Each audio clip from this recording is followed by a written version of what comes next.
I'm Morgan Blake. Or at least, that's who I used to be, before my own family decided I was a liability. You know how in those glossy campaign ads, the politician always has that smiling daughter in the background? The perfect accessory. A symbol of decency, innocence, wholesome family values. That was me. I was 17, the youngest child of Senator Charles Blake and his picture-perfect wife, Eleanor. We lived in a sprawling white-columned house just outside Atlanta, where every window gleamed, and nothing messy ever made it past the front door. Except me, apparently. It started with a folder I wasn't supposed to find. I wasn't snooping. I was just looking for printer paper in my dad's office.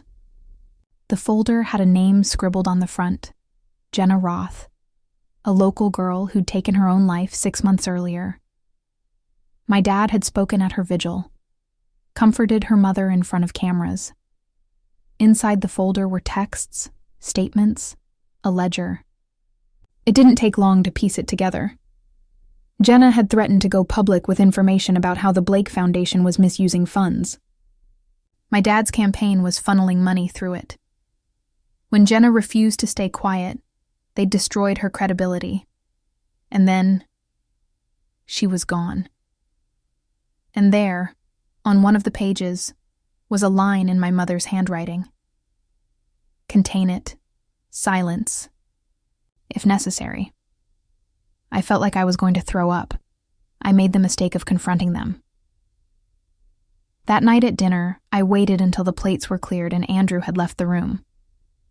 Then I said it, quietly, because I was still foolish enough to think whispering might protect me.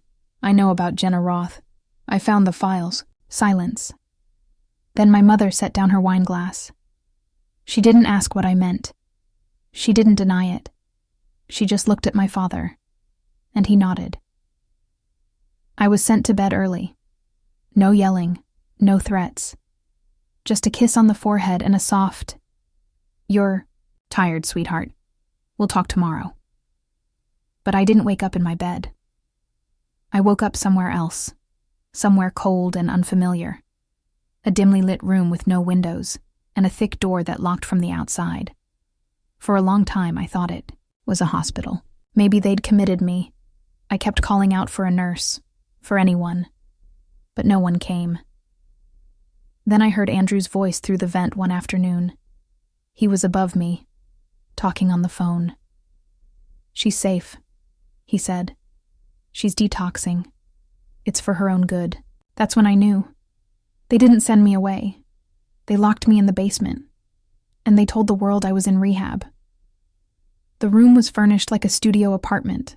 Finished floors, clean sheets, a small bathroom, a flat screen mounted on the wall with parental locks. It was a cage designed to look like care. Every few days, someone would slide in food, no words, just a tray. The lights never turned off completely. I stopped counting days after a while. On the outside, reporters said I was having a psychotic break. My mom gave an interview where she dabbed fake tears and said, "Our daughter is battling demons right now. We're asking for privacy and prayers." And people believed her. They always did. I wasn't angry at first. I was scared. Scared that maybe they were right. That I was broken. They made me doubt myself. That's the part that still wakes me up some nights. Not the captivity. But the way they reached inside me and rewired how I saw myself. I tried to write letters. I slipped them under the door. I begged the silent staff for help. I wrote on the mirror with my toothpaste. "I am not crazy, I know. What you did." One day the mirror was gone. I screamed once. Just once. So loud my throat bled. Nothing happened. That's when I realized they weren't waiting for me to calm down. They were waiting for me to disappear. Not physically, emotionally, mentally. They wanted to erase me so thoroughly that even I wouldn't believe I existed outside their narrative. And for a while, it worked. Then came Lauren. She was new, young, maybe 20, the only one who looked me in the eye when she dropped off my food. I started leaving little messages on napkins. Just a name, a date, a phrase. One day, she slipped me a note in return. "I believe you." And just like that, something came back to life in me. She didn't have a plan, but she gave me something my family never had. Choice. It took 3 weeks. On a Friday night, she left the utility door cracked open during a maintenance shift. I slipped out, heart pounding so loud I thought it would shatter the walls. I didn't take anything, not even shoes. I walked until my feet bled. By sunrise, I was in a bus terminal holding a stranger's phone and calling the only person I thought might help, an old art teacher who'd once told me, "You're too smart for this place." She answered on the second ring. "Ms. Berkeley," I whispered, "I need help." That was the day Morgan Blake ceased to exist. The next day I was Maya Sloan, and the Blake family never heard from me again. But one day, they will. 12 years. That's how long it took to feel like I existed again. I don't use the name Morgan Blake. That girl didn't survive the basement. I go by Maya Sloan now. I legally changed everything. Name, records, location, past. What I couldn't, change was what happened, but I could choose what I did with it. I run a nonprofit based in Denver, Break the Silence, focused on reforming institutional abuse in mental health facilities. We help people who were silenced, forgotten, misdiagnosed, or imprisoned under the banner of care. The irony isn't lost on me. The girl locked in a soundproof basement is now the one invited to testify before Congress. The hearing was scheduled for April 17th. My team had been prepping for months, building a case for stronger oversight, tougher protections, transparency. For once, it felt like I wasn't just surviving. I was shaping something, bigger than me. Then, 3 weeks before the hearing, I got the message. A private number, just 4 words. "They know who you are." And one more. "Please."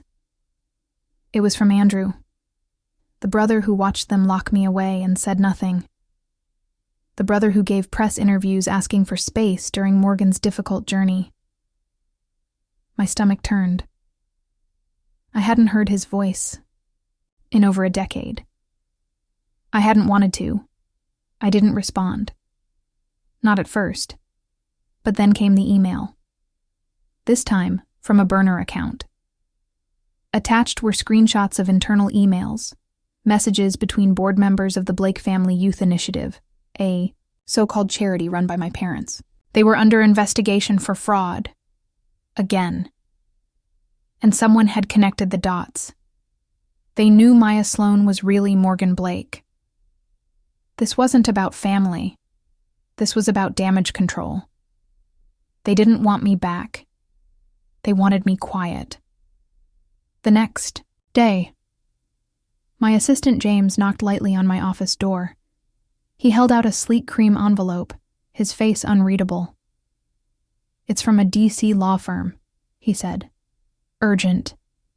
Inside was a letter, polite, professional, threatening in the way only lawyers can be. It asked if I'd be willing to clarify past statements and provide a good faith character reference for the Blake family as they navigated a challenging period. My hand shook as I held the page. It wasn't even signed by my parents. Just a name I didn't know. A stranger trying to clean up their mess. 2 days later, I got the voicemail. This time it was my mother. "Morgan. Maya, sweetheart. We're reaching out because we know things were complicated back then. But your father and I were just trying to protect you. We didn't know what else to do." The voice was syrupy, familiar. It wrapped itself around my ribs like barbed wire. "It wasn't as bad as you remember, darling. You were spiraling. We had no choice. We did it out of love." I stared at the phone long after the message ended. They weren't apologizing. They were rewriting history. Again. That night, I sat in the dark, legs tucked under me, scrolling through old photos on a backup drive. I found one, me at 16, wearing a blazer too big for my frame, standing beside my mother at a campaign rally. Her hand was tight on my shoulder. My smile was small, controlled. I remembered the fight we'd had that morning. I'd said I wanted to apply to a state college, not Yale. She'd said, "Don't embarrass us." They never wanted a daughter. They wanted a doll in a speech. The next morning, Break the Silence's inbox started to fill. First it was one email. Then 5, then 20, all anonymous, all with a similar tone. Are you aware your founder was institutionalized for mental instability? Maya Sloan has a history of delusional behavior. She was locked up for her own protection. She's dangerous. Attached were fake records, poorly forged, but enough to plant doubt. Enough to make people ask. Then came the press inquiries. A journalist from a political blog emailed our media line. Subject: urgent. Questions about your founder's identity. James looked panicked. Do we need to prepare a statement? I felt something cold settle in my stomach. They were trying to erase me again. Not physically this time, but publicly. Professionally. They wanted to make the girl in the basement disappear. Again, and worst of all, it almost worked. I started second-guessing every speech I'd ever given, every interview, every fact. I began waking up in a sweat, convinced the basement lights were still on. Then the last domino fell. A donor pulled out, a big one. Quietly. No explanation. Just a polite, cold email. That night, I opened a bottle of wine I'd been saving for the hearing. I didn't drink it to celebrate. I drank it to stop shaking. My phone buzzed again. Andrew. This time a text. I told them not to do this. I'm sorry. I stared at the message for a long time. Then I replied, You stood there while they locked me up. You don't get to be sorry now. He didn't answer. A week later, I got a call from our PR consultant. There's movement online, she said. A thread about your past is trending.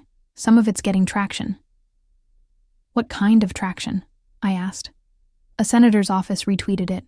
Of course they'd go that far. That was the moment I knew I couldn't stay silent.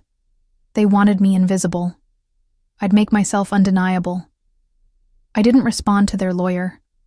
I didn't record a statement clearing their name. I didn't quietly walk away like they expected. Instead, I booked a second media slot before the congressional hearing. And I started writing. Not about the nonprofit. Not about legislation. About me. About the girl in the basement and the family that tried to bury her. The night before I testified, I clicked upload. The video was simple, just me, sitting in front of a black backdrop. No music, no edits. Just the truth, steady and unflinching. My name is Maya Sloan, I began. But I was born Morgan Blake. At 17, I was locked in my family's basement for discovering things they didn't want the world to know. I didn't cry. I didn't yell. I just told the story they worked so hard to erase. I talked about Jenna Roth, about the falsified rehab stay, about the lies, the gaslighting, the silence. I ended it with this. They say I'm unstable. They say I'm bitter. But really, I just survived. And now I'm done being quiet. By morning, it had over 4 million views. I walked into Congress that afternoon to testify, not as a victim, but as someone who refused to disappear.